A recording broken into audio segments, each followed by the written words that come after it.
Although I have 2 degrees, including an MBA from Georgia State University, I haven't worked a 9-to-5 since I met Dre. When we first moved to Atlanta, I was kept busy furnishing his new condo and my townhouse, which were about 10 minutes apart.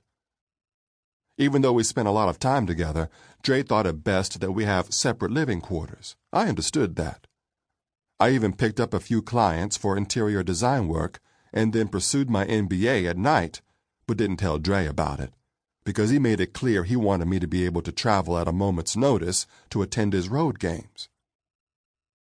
Being Dre's love at times was like having a full-time job.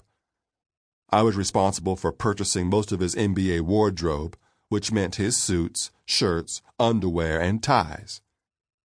He bought his own jeans and sneakers. I set up his computer and iPod and made sure he had the latest electronic gadget. Life was easy and good. I had season tickets to the Hawks.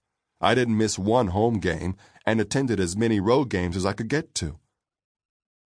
I wouldn't call myself a huge basketball fan, but I loved going to the games to see what the wives, girlfriends, and groupies were wearing. At first I was envious that they got to show their love and support publicly, but later I felt sorry for many of them when Dre reminded me how much their husbands and boyfriends cheated on them when away on road games. The first 3 years in Atlanta were like heaven. Then she came along, and everything changed. The straight club scene in Atlanta bored me, and the gay one didn't do much for me either. So I didn't mind when Dre went to the clubs and strip bars with his teammates. To me, it was part of his job. But when one of his teammates suggested that I might be more than his interior designer/stylist, Dre went on a tear to find women, and trust me, the ladies were waiting. At first he dated a couple of ghetto fabulous sisters and some plain ghetto girls, but got tired of them easily. I knew there was something different when he told me he'd met this young lady at a club in Miami after a road game there. He talked about how smart and beautiful she was, and how much she knew about sports. Judy Ledbetter gave Dre the appearance of a socialite, but sounded to me like a shrewd gold digger who gave good head, for a female, that is. I guess everybody is good at something. I imagined her being like the ladies I sometimes saw in Tony restaurants, enjoying liquid lunches and having flings with their well-built trainers.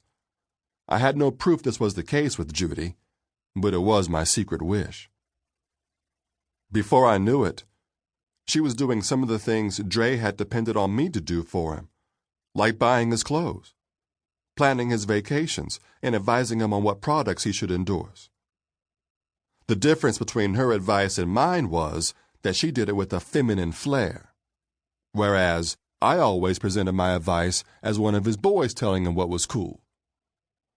I hadn't grown up in the lifestyle Dre and I were now living, but I'd done my homework to keep my head above water.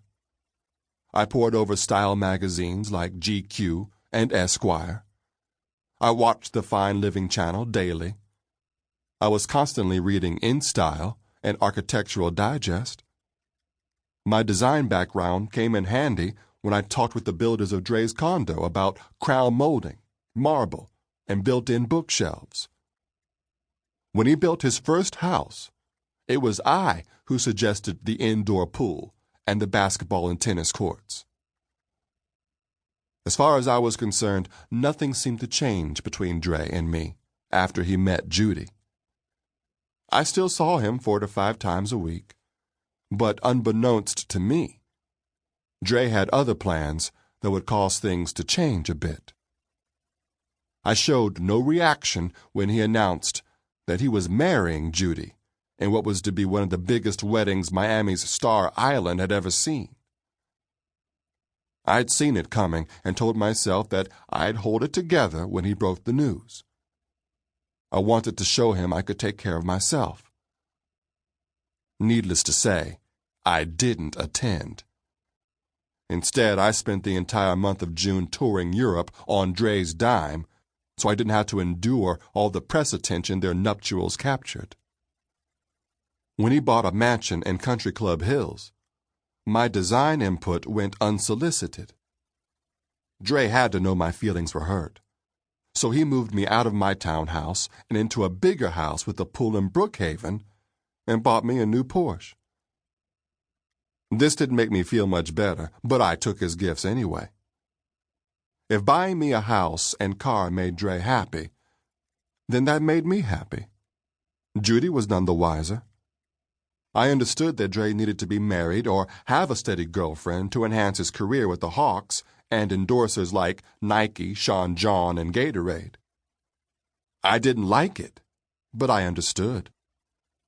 During his third year in the league, Dre was right behind Shaq, Kobe, and LeBron when it came to product endorsements. In his fourth year, he was still a popular pitch man. There was also the matter of his family, who had been pressuring him to marry. Dre came from a big family with 3 brothers and 3 sisters, who were now living in a slew of mansions Dre had built between Vicksburg and Jackson, Mississippi.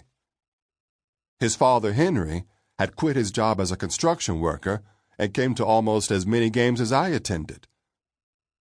But I was never introduced to him, or any of Dre's family. From what Dre told me, they were a close-knit bunch, but very country and conservative when it came to certain things. I translated that to mean that they wouldn't be too happy about our relationship. My family, on the other hand, was a lot different. I'd been raised by a single mom in the small town of Burlington, North Carolina. My biological father left when I was 6 years old, and I don't remember that much about him. Mama eventually started dating a guy who I called Mr. Danny.